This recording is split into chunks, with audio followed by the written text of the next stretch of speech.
Hello students, your physics teacher Hassan Darwish with you.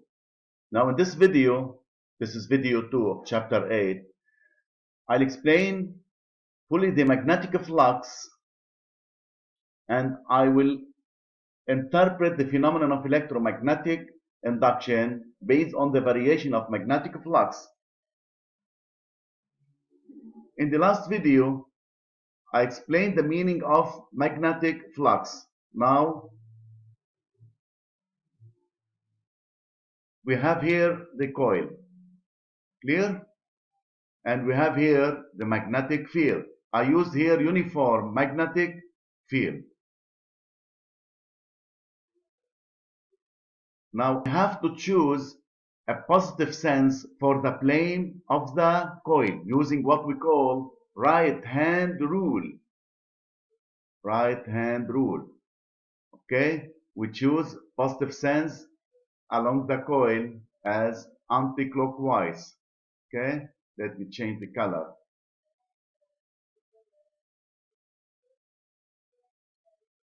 Anti-clockwise as positive sense.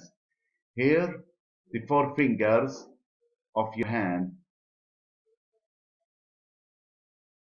and this is your thumb. Okay, this is the thumb.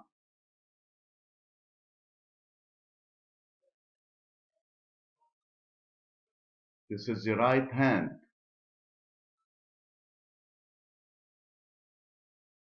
Okay, now the thumb here, you see here the positive sense along the four fingers of the right hand, and the thumb points in the direction of the normal to the plane. Right? Now the normal to the plane of the coil makes an angle theta. So we define the magnetic flux in this way. Phi equal NB dot S. What is N? N represents the number of loops in the coil.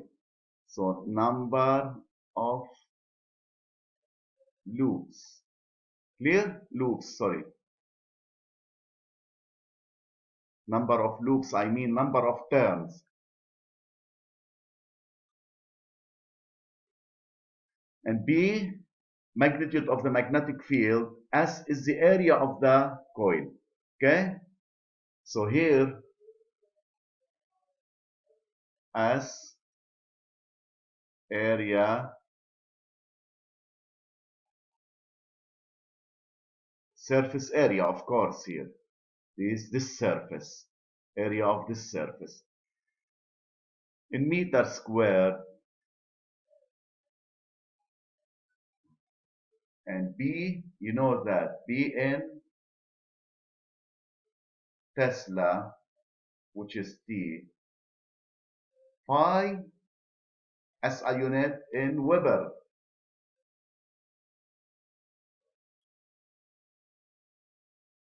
WB. Okay, good. So this is the rule of the magnetic flux. Now we can interpret the phenomenon of electromagnetic induction as when a magnet is approached towards or moved away from the coil, the magnetic flux through the area of the coil, what happens? Varies, either increases or decreases. This variation of flux sets up in the circuit an induced EMF. Clear? We observed this in experiment 1 and 2, which leads to the induced current in the closed circuit. But we can also verify, the flux, by varying the area S of the circuit or the angle theta. Let's go back to the rule. In the first experiment, in the first and second experiment, we varied this. We varied B only. But also you can verify by varying either S or theta, sorry. In the first experiment, we vary only B. In the second experiment, I varied angle theta because I rotated the coil in the magnetic field. So I varied the angle between B and normal. Okay. Sorry.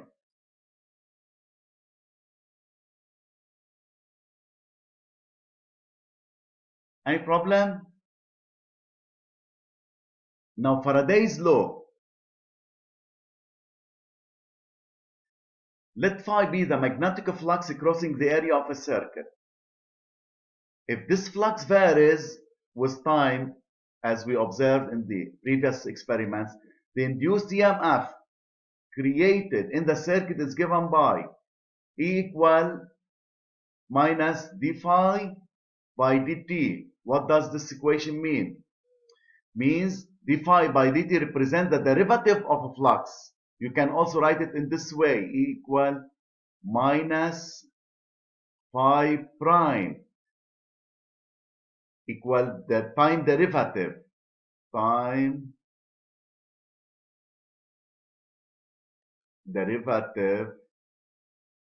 of phi. So you find phi and then you make derivative with respect to time.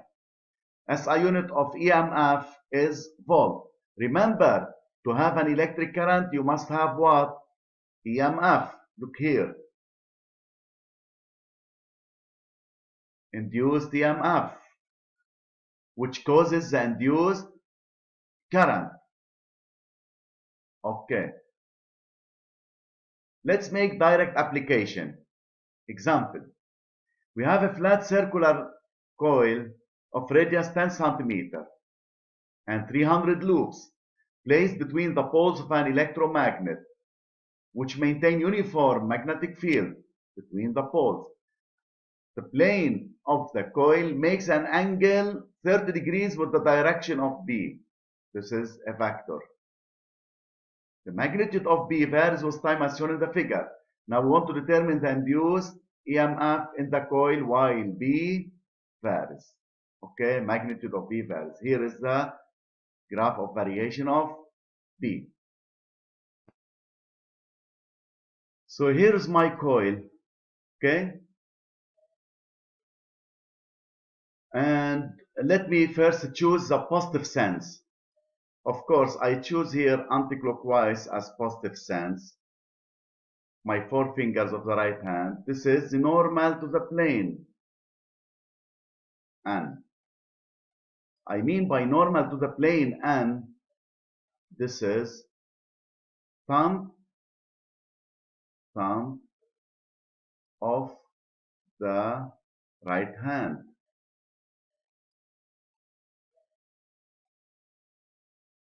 And the 4 fingers of the right hand points in this sense. Now he says B, magnetic field B, makes an angle 30 degrees with the plane of the coil, not with the normal.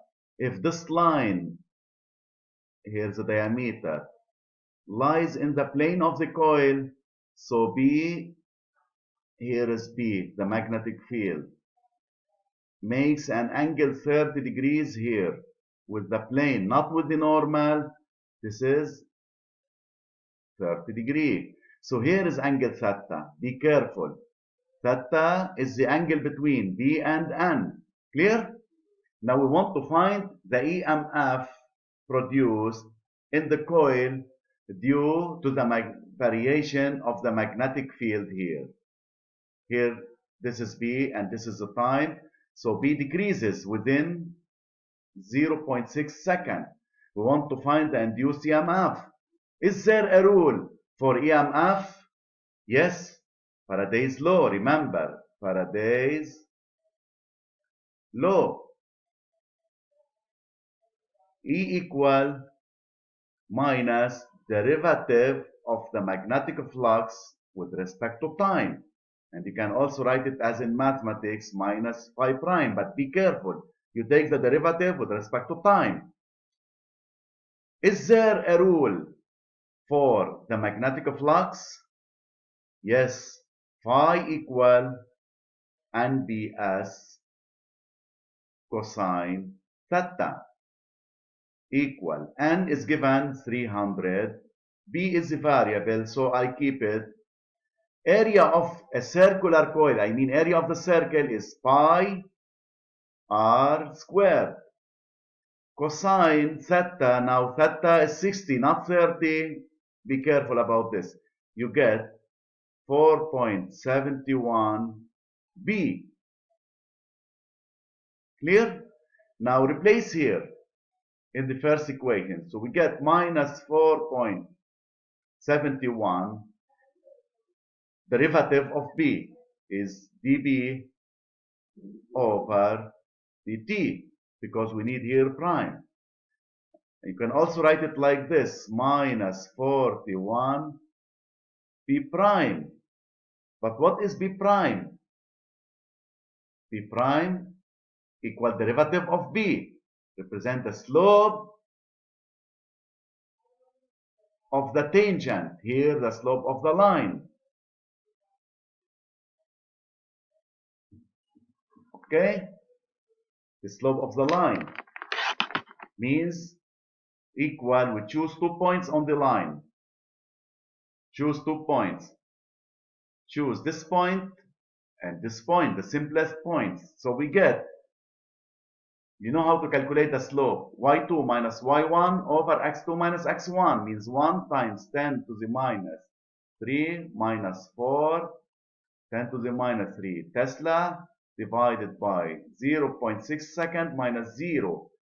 And you get minus, I think, minus 0.5 times 10 to the minus 3. Here, what's the unit?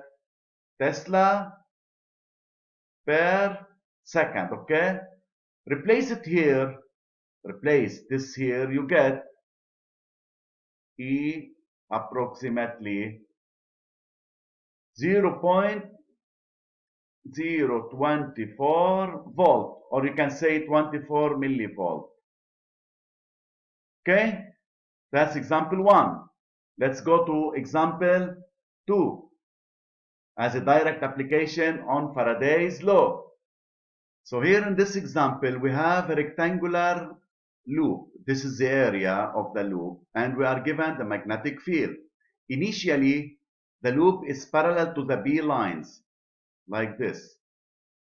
This is the B. You know that B is always from the N pole into the S pole outside the magnet. This is B. Don't forget.